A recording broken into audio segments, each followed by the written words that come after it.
في قلبي. அஸ்ஸலாமு அலைக்கும் வரஹ்மத்துல்லாஹி வபரகாத்துஹு. அளவற்ற அருளாளனும் நிகரற்ற அன்புடையவனுமாகிய அல்லாஹ்வின் திருப்பெயரால் தீன் ஒலி என்ற சிறப்பான நிகழ்ச்சி இப்பொழுது ஆரம்பமாகிறது. கேள்விகளுடன் ஆவலாய் காத்திருக்கும் அன்பான நேயர்களே, உங்களை இந்த நிகழ்ச்சிக்கு வரவேற்பதில் மனமகிழ்ச்சி அடைகிறேன். உங்களது மார்க்க கேள்விகளுக்கும் சந்தேகங்களுக்கும் விரிவான தெளிவான விளக்கங்களை தருவதற்காக இங்கு வருகை தந்திருக்கும் அன்பிற்கும் கண்ணியத்திற்கும் உரிய மௌலானா மௌலவி அல்ஹாஜ் அல் ஹாஃபிஸ் முகமது அலி பிலாலி ஆலிம் ஹஜ்ரத் அவர்களையும் நிகழ்ச்சிக்கு வரவேற்பதில் மனமகிழ்ச்சி அடைகிறேன். அஸ்ஸலாமு அலைக்கும் வரஹ்மத்துல்லாஹி வபரகாத்துஹு. வலைக்கும் அஸ்ஸலாம் வரஹ்மத்துல்லாஹி வபரகாத்துஹு. நிகழ்ச்சியினுடைய முதல் நேயர் என்ன கேள்வியோடு வந்திருக்காருன்னு பார்க்கலாம். ஹலோ, அஸ்ஸலாமு அலைக்கும். ஹலோ,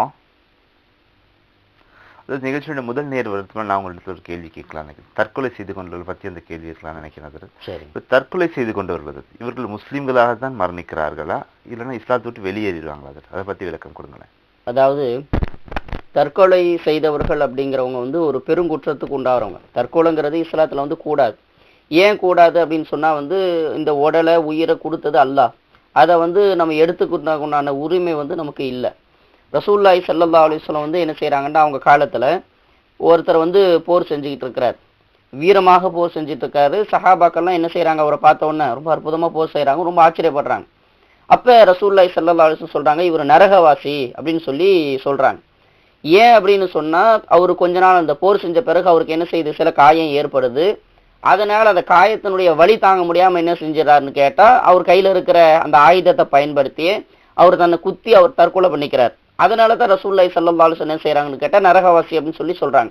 அப்ப தற்கொலைங்கிறது ஒரு பாவமான ஒரு செயல். இப்போ ஒருத்தன் எப்படி பெருமை அடிக்கிறது நம்ம பாவம் சொல்றோமோ, விபச்சாரம் செய்யறது பாவம் நம்ம சொல்றோமோ, அடுத்தவங்களுடைய பொருள் அபகரிக்கிறது திருடுறது ஒரு பாவம்னு சொல்றோமோ, அது மாதிரி பாவங்கள்ல தற்கொலை ஒண்ணு. ஆனா பெரும்பாவமாக ரசூலுல்லாஹி ஸல்லல்லாஹு அலைஹி வஸல்லம் என்ன செய்றாங்க, இது எச்சரிக்கை செய்யறாங்க. எந்த அளவுக்குன்னு சொன்னா, நிரந்தர நரகம் அவருக்கு உண்டாய் போயிடும்ன்ற அளவுக்கு என்ன செய்யறாங்கன்னா எச்சரிக்கை செய்யறாங்க. நம்முடைய கொள்கை என்ன அப்படின்னு சொன்னா, ஒருத்தர் எவ்வளவுதான் பாவம் செஞ்சாலும் கூட அவர் இஸ்லாத்தை விட்டு வெளியேற்றப்பட மாட்டார். முஸ்லீமாக இருக்கிறதுடைய நிபந்தனை, முஸ்லீமை விட்டு வெளியே போறதுடைய நிபந்தனை என்னன்னு சொன்னா, ஒண்ணு அவர் காஃபிரா போகணும், இல்ல முஷ்ரிக்கா போகணும்.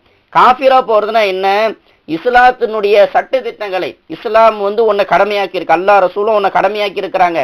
கடமையாக்கிய ஒரு விஷயத்த ஒரு ஆள் மறுத்தாருன்னு சொன்னா, அப்பதான் என்ன செய்வாங்க, இஸ்லாத்தை விட்டு அவர் வெளியே போவார். உதாரணமா 5 வேளை தொழுகை இருக்கு. 5 வேளை தொழுகைங்கிறது கடமையாக்கப்பட்ட விஷயம், அல்லாஹ் ரசூலும் கடமையாக்கி இருக்கிறாங்க. ஒரு ஆள் சொல்ற லொஹர் தொழுகை இல்ல அப்படிங்கிறார். இப்ப என்ன ஆகுது, ஒரு இஸ்லாத்தினுடைய சட்டத்திட்டங்களை மறுக்கிறார். இப்படி இஸ்லாம் கடமையாக்கிய விஷயங்களை ஒரு மறுத்தால் அவர் காஃபிராய் போயிடுவார். அல்லது அல்லாஹ்வுக்கு இணையாக வேற ஒருத்தவங்க இருக்கிறாங்க, அல்லாஹ்வுடைய பண்புகளுக்கு இணையாக ஒருத்தவங்க இருக்கிறாங்க, அது மாதிரி அல்லாஹ்வுக்கு இணையாக வேறத்தவங்க இருக்கிறாங்கன்னு சொன்னா அவங்க முஷ்ரிக்கா போயிடுவாங்க, இஸ்லாத்தை விட்டு வெளியே போயிடுவாங்க. இந்த தற்கொலை செய்து கொண்டவர் இருக்கிறாரு, இவர் ஒரு பாவத்தை செஞ்சிருக்கிறார், இஸ்லாத்தினுடைய கட்டளை மறுக்கல. ஆனா செஞ்ச பாவம் சாதாரண பாவமாண்டா பெரும்பாவம். அதுல அல்லாஹ் நாடினால் மன்னிப்பான். ஆனா செஞ்சது பெரும்பாவம். பெரும்பாவங்கள் எவ்வளவு பெரிய பாவங்கள் செய்தாலும் ஷிர்க்கை தவிர்த்து எந்த பாவம் செஞ்சாலும் அவருக்கு நிறைய தண்டனைகள் இருக்கு அல்லாஹ்விடத்துல. ஆனால் இஸ்லாத்தை விட்டு அவர் வெளியே போக மாட்டார், அவர் காஃபிர் ஆக மாட்டாரு அப்படிங்கிறத நம்ம முதல்ல விளங்கிக்கணும். தெளிவான விளக்கம் தந்ததில் ஒரு நேயர் இருக்காரு, யாருன்னு பார்க்கலாம். ஹலோ, அஸ்ஸலாமு அலைக்கும். யார் எங்க இருந்து பேசுறீங்கம்மா? ராமநாதபுரம் மாவட்டத்துல இருந்து பேசுறோம். உங்க பேர் சொல்லுங்கம்மா. ராமநாதபுரம் மாவட்டத்துல இருந்து பேசுறோம். சரிம்மா, உங்க கேள்வி கேட்கலாம். நீங்க கேள்வி, எங்க வீட்டுக்காரருடைய கூட பிறந்த அண்ணன், சரி, தம்பி 4 பேரு. சரி, அவங்க எல்லாருமே ஒரு இடத்துல தனித்தனியா வீடு கட்டிக்கிட்டோம். சரி. அதுல நாங்க கட்டும் போது மட்டும் அவருடைய அண்ணன் எங்களை அல்லா மேல சத்தியம் பண்ணி வெளிநாட்டுல இருந்து லெட்டர் போட்டாரு, கட்டக்கூடாது. அதையும் மீறி நாங்க கட்டிட்டோம். சரி. கட்டி அந்த வீட்டுலதான் நாங்க குடி இருக்கோம். அவங்களுக்கு குடுக்கறவங்களை எல்லாம் நாங்க செய்வோம், நல்லது கட்டுறது எல்லாம் செய்வோம். ஆனா நாங்க கட்டுன வீட்டுல எங்க குழந்தைகளுக்கு ஒரு நல்ல காரியம் செய்யறதுக்கு தடங்களா இருக்கு. இது அவங்க செஞ்ச சத்தியத்தினாலயா?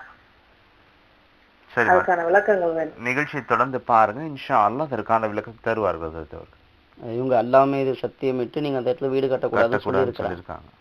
சரி, அதாவது இந்த சகோதரி என்ன கேள்வி கேட்கறாங்கன்னா, கேள்வி முதல்ல விளங்கணும். இவங்களுடைய இந்த பெண்மணியுடைய கணவருடைய சகோதரர்கள்லாம் இருக்கிறாங்க. இவங்க எல்லாம் தனித்தனியா வீடு கட்டிக்கிட்டு இருக்கிறாங்க. இப்ப என்னன்னு கேட்டா, இந்த பெண்மணியுடைய கணவர் இருக்காங்களா, அவங்களுடைய சகோதரர்கள்ல ஒருத்தவங்க இவங்க இடத்துல இவங்க வீடு கட்டும்போது அவரு ஒருத்தர், இவங்க கணவருடைய சகோதரர் ஒருத்தர் வெளிநாட்டுல இருக்கிறார். இவங்க இங்க வீடு கட்டுறாங்க. இவங்களுடைய கணவனுடைய சகோதரர் இருக்கிறாரு, அவங்க வீடு கட்டுற நேரத்துக்கு என்ன செய்யறாங்கன்னா ஒரு லெட்டர் போட்டு, நீங்க அல்லாஹ் மேல சத்தியமாக இந்த இடத்துல நீங்க வீடு கட்டக்கூடாது அப்படின்னு சொல்லி அவரு ஒரு தடை ஏற்படுத்துறார். இவங்க அதையும் மீறி என்ன செய்யறாங்கன்னு கேட்டா இந்த வீட்டை கட்டுறாங்க.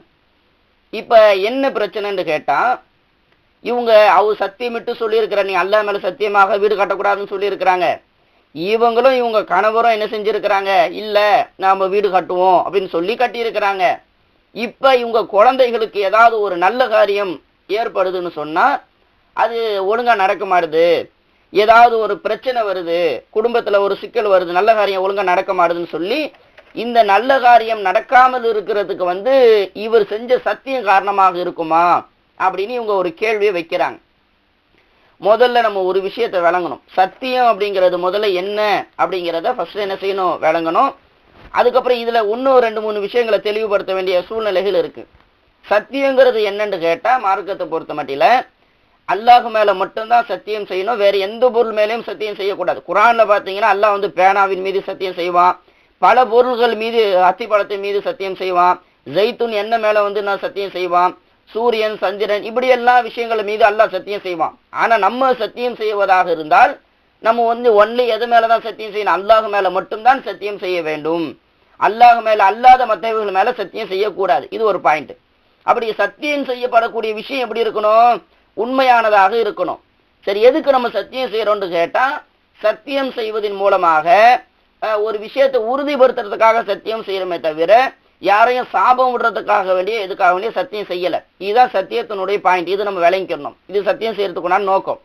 இவங்க என்ன கேட்கறாங்கன்னு சொன்னா, நாங்க வீடு கட்டுறோம், வீடு கட்ட நேரத்துக்கு எங்க கணவருடைய அண்ணன் என்ன செஞ்சிருக்காங்க, சத்தியமிட்டு நீங்க கட்டக்கூடாதுன்னு சொல்லி இருக்கிறாங்க, அதனால எங்களுக்கு ஏதாவது பாதிப்புகள் வருமா, எங்க பிள்ளைங்களுக்கு நல்ல காரியம் எல்லாம் தடைப்பட்டு போகுது, இதனால ஏற்படுமா அப்படின்னு சொல்லி இவங்க கேட்டு இருக்கிறாங்க. அப்ப இதுல ஒரு சில விஷயங்களை நம்ம தெளிவுபடுத்தணும். என்னன்னு கேட்டா, இவங்க வீடு கட்டின இடம் இருக்கு பாத்தீங்களா, வீடு கட்டின அந்த இடம் அவருடைய அந்த பெண்மணியுடைய கணவருக்கு சொந்தமான இடமாக இருந்தா அவருக்கு தான் முழுக்க சொந்தம், அல்லது குடும்ப சொத்துல அவருக்கு பங்கு உள்ள இடம், நியாயமான அவருடைய இடமாக இருந்து அவங்க வீடு கட்டியிருந்தால் அவர் என்னதான் செஞ்சிருந்தாலும் அதுல எந்த பலனும் இருக்காது. அவர் என்ன செய்யறாரு, அவங்கள திட்டுறாரு, சபிக்கிறாரு, சாபம் பண்றாரு, அதனால எந்த ஒரு பிரயோஜனமும் இருக்காது.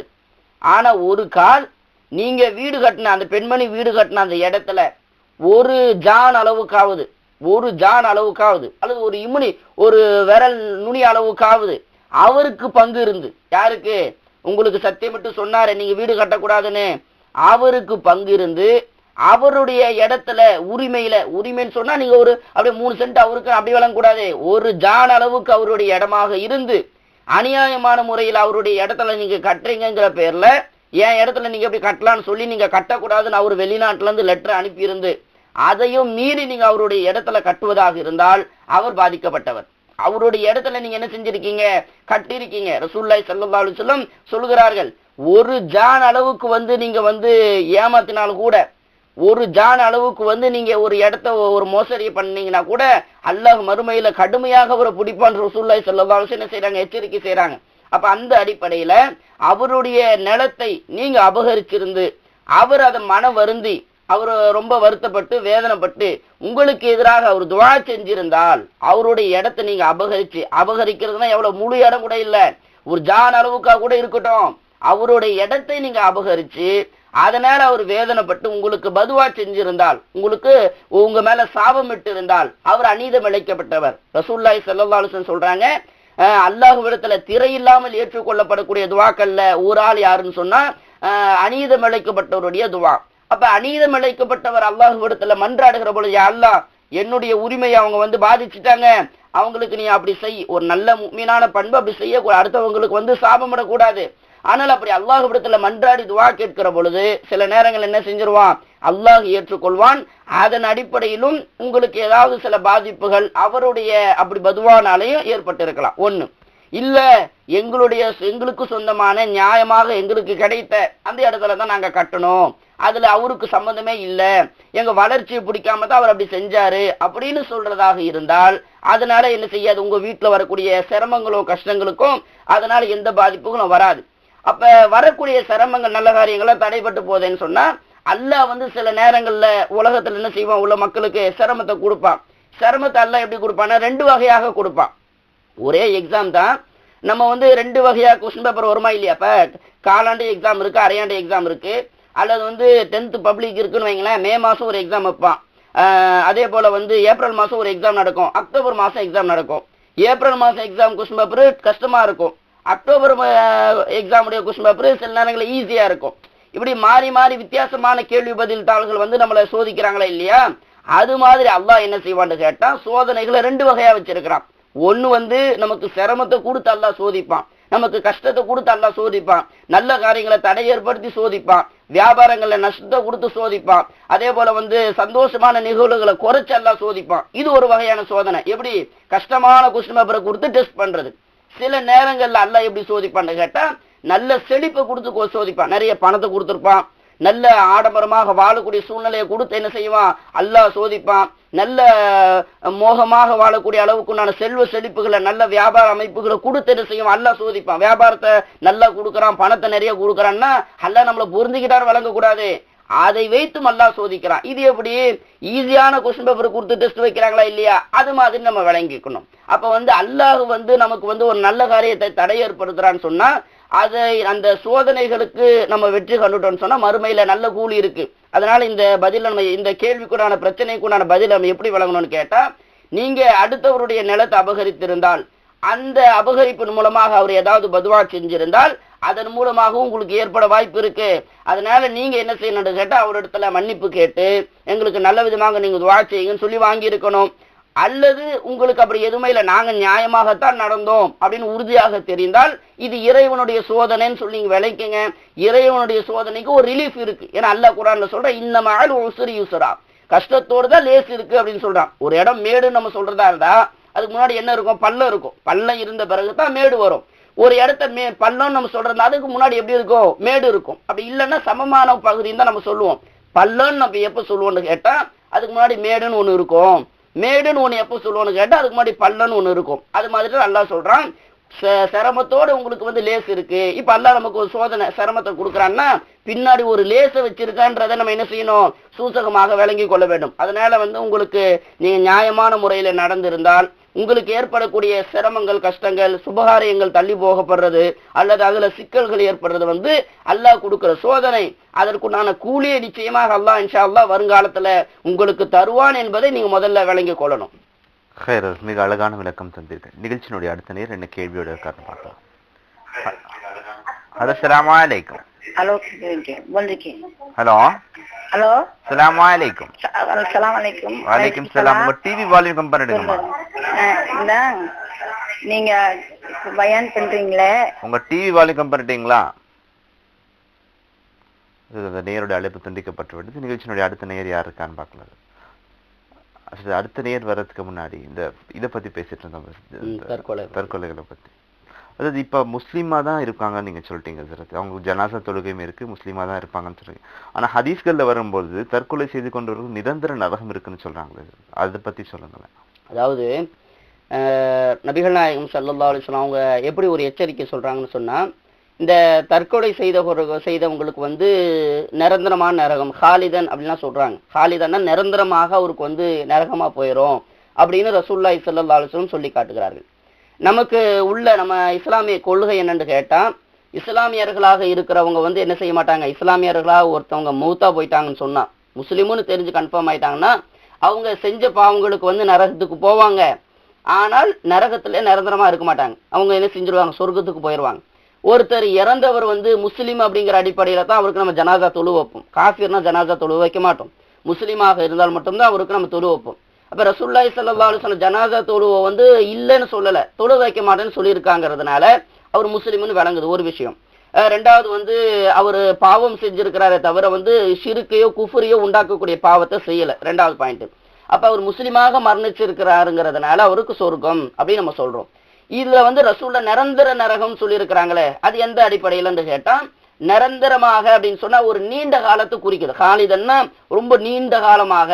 ஏன் அப்படின்னு சொன்னா இந்த காரியத்தை யாரும் செய்யக்கூடாது, நம்மளாக. ஒரு நேர் இருக்காரு, யாரும் பார்த்து வந்து பேசலாம் சார். ஹலோ, அஸ்ஸலாமு அலைக்கும். ஹலோ ஹலோ, அஸ்ஸலாமு அலைக்கும். ஹலோ ஹலோ, அஸ்ஸலாமு அலைக்கும். நேரோட அழைப்பும் துண்டிக்கப்படுதான், தொடர்ந்து பேசலாம். அதாவது அப்ப ரசூலுல்லாஹி ஸல்லல்லாஹு அலைஹி வஸல்லம் நிரந்தர நரகம்னு சொல்லி இருக்கிறாங்க. அப்ப இது எந்த அடிப்படையில கேட்டா, ஒரு மனிதர் ஒரு தவறு செய்யறார், தவறு செய்யும் பொழுது அந்த தவறை கண்டிக்கணும். அப்ப கண்டிக்கும் போது ரசூலுல்லாஹி ஸல்லல்லாஹு அலைஹி வஸல்லம் வந்து இது சாதாரண தவறு இல்ல, பெருந்தவறு. ஏன்னா தானே வந்து தன்னுடைய வாழ்க்கையை முடிச்சுக்கிறதுங்கிறது யாரும் வந்து என்ன செய்யக்கூடாது, அப்படி ஒரு செயலை செய்யக்கூடாது.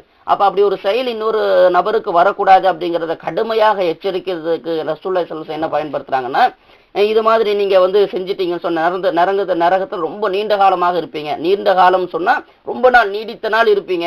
அதுக்கப்புறம் என்ன செஞ்சிருவாரு, அவரு சொர்க்கத்துக்கு போயிடுவார். இது குர்ஆன்ல கூட அல்லாஹ் என்ன செய்யறான், சில இடங்கள்ல பயன்படுத்தினான். மன் கத்தல முஃமினன் முத்தஅம்மிதன் ஃபஜஸாஉஹு ஜஹன்னம். யார் ஒரு முஃமினை வேண்டுமென்று கொள்கிறார்களோ அவருடைய கூலி நரகம் தான் அப்படின்னு அல்லாஹ் சொல்லி காட்டுறான். அப்ப ஒரு மூமினை கொண்டு போட்டா அவருடைய கூலியே வந்து நரகம் சொல்லிட்ட போது அவரு நரகத்துக்கு போயிடுவாருன்ற கருத்து கிடையாது.